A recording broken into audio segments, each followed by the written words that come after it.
So I've been riding the city bus for since June. So June, July, August, September, October, for about 5 months. And this is my second month buying a bus pass. How is the city bus? Is it weird? Is it what's going on? But today I hope to answer all of your questions and let you know the ins and outs of riding the city bus. So I started riding the city bus when I needed to go to summer school. I already graduated high school and I need to figure out how I can get to college. I rode my bike for a little while. If you watch my previous videos on my college experience, you see me riding a pink bike. That's what I rode to school. Well, that's why I rode back home because I didn't have any transportation, which is fine. It was the summertime. A lot of people didn't go to college. It literally was just me on the entire campus. It was a community college.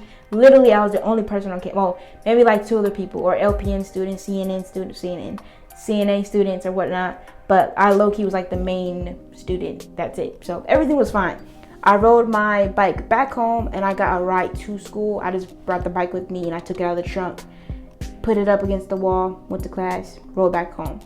However, I needed another solution, especially on rainy days, because when I got my bike, my books would get wet, I would get wet, I might possibly have the chance of getting sick, and of course, traffic was very dangerous, riding was very dangerous, a lot.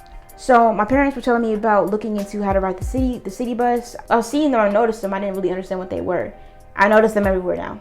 I literally noticed them everywhere. But it goes to show you that when whatever you're focusing on, it's important, guys. It's important. You don't focus on things you don't care about. And now that I care about it, I focus on it. See all those two things? Anyways, you understand. You will understand with time. However, moving on, my parents told me I need to ride the T-line. So what I did was, one day there's a bus stop by our school. I just went to the bus stop. I read the sign. It said the bus will be here every 45 minutes to 50 minutes of an hour. So it's 3 o'clock. I had to wait till 3:45 for the bus to come, or 3:50. Always be there early, just in case, especially the first time. So the first step I did, like I said, is figure out first when the bus comes, who, what, when, where, how, who, me, what needs to get on the bus, why, to get transportation, when, 4:45, 4:50 at the time, and how, by being at the bus stop. Be at the bus stop on time. Yesterday, I went to the mall for the first time, another different route, and I learned you need to be on the right side of the road. It's very important. I've literally missed the bus because I was on the wrong side of the road. Wrong side. Very important for you to be on time always, in case these situations happen. You need to figure it out. But always be on time. So anyway, I waited at the bus stop until the bus came. When the bus came, I asked the guy, I was like, can I put my bike? Because I actually still got my bike with me. Can I put my bike on the bus? How does this work? And he explained to me how it works. He told me I could not put my bike on there, which was fine. I learned something new. Not a problem. So I didn't go on the bus that day, but I learned what time the bus came, and I learned that I could not put my bike on there. So the next day, I believe, I did the same thing. I did not ride my bike. I told my mom I was going to get on the bus.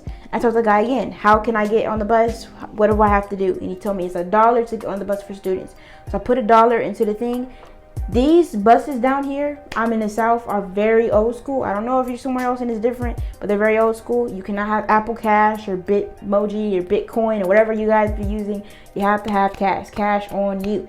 So I had to put $1 bill in there. And the bus is basically, there's different types of buses I've seen when I went to the mall yesterday.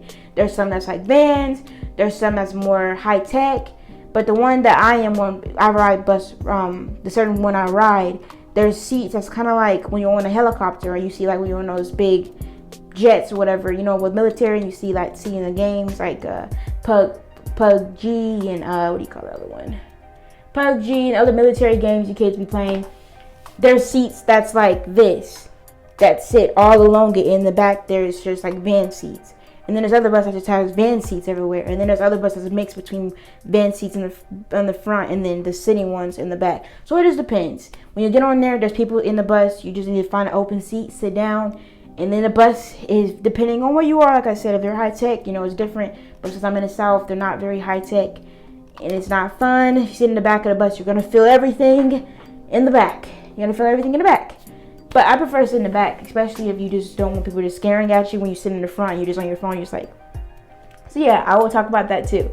Second point is, after you figure out all that who, what, when, where, why stuff, once you actually get on the bus, that's the second part, is getting on the bus, making on time, getting on the bus, taking your stop. Pay attention to your place. I was freaking out my first month, and so I still was freaking out. I feel like this is the first month I'm not. I freaked out so much, I almost missed my stop so many times.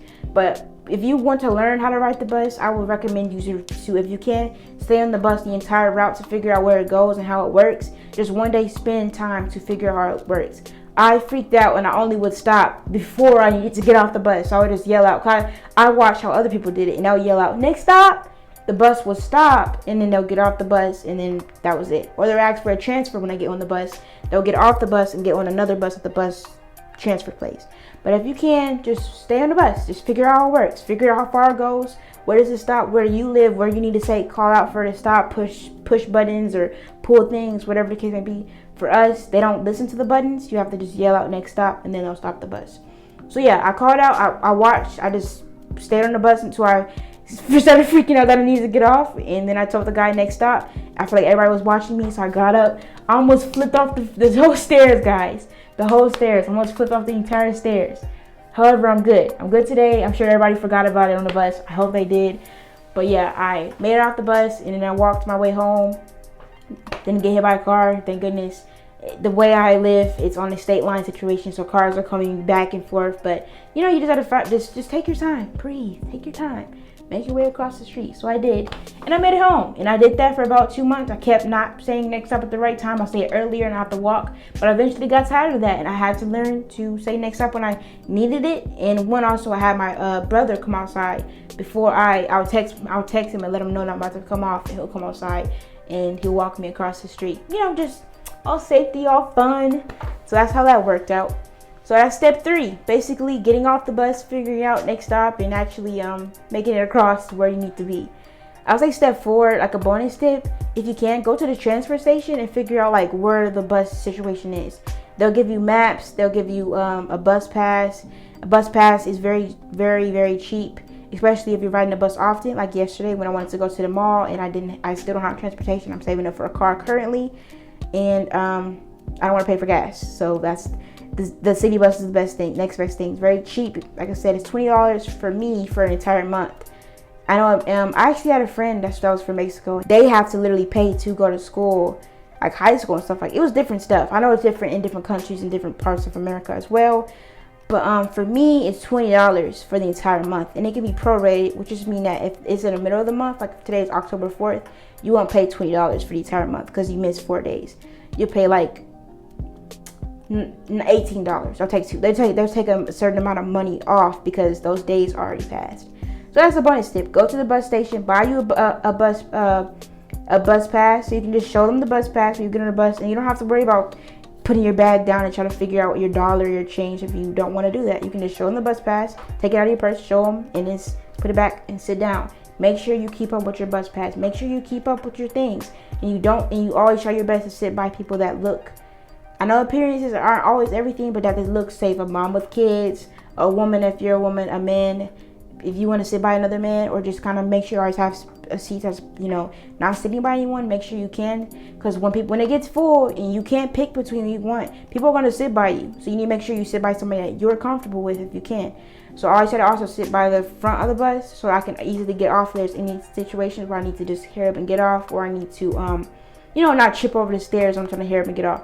So just make sure when you keep riding and get comfortable to just relax and find a seat that you're comfortable with sitting with, and just figure out what you like. Depending on the person, if you're introverted or extroverted, a lot of times people do talk to you on the bus. Keep it, you know, depending on who you are, keep it small. Especially if you have your phone and headphones, put your headphones in. No one will, you know, bother you. They say, ma'am or sir, you can just tell them, oh, you can just ignore them, because one, it's a city bus and, you know, you got to do what you got to do. But if you don't want to talk to someone, you don't ever have to. No one's putting a knife up to your head or anything and making you do whatsoever. I have had a weird situation where people want to talk, you know, just different stuff. Whole point is, mind your business, take your time, figure it out, go to the bus station if you can, and just get the maps, figure out how it works. Just figure it out how it works. Same thing for anything else. So that's all, guys. I appreciate you all for watching. If you have any questions, leave it down in the comments, put a question mark, and I'll be sure to answer. And if you don't get anything else from this video, what have you been doing?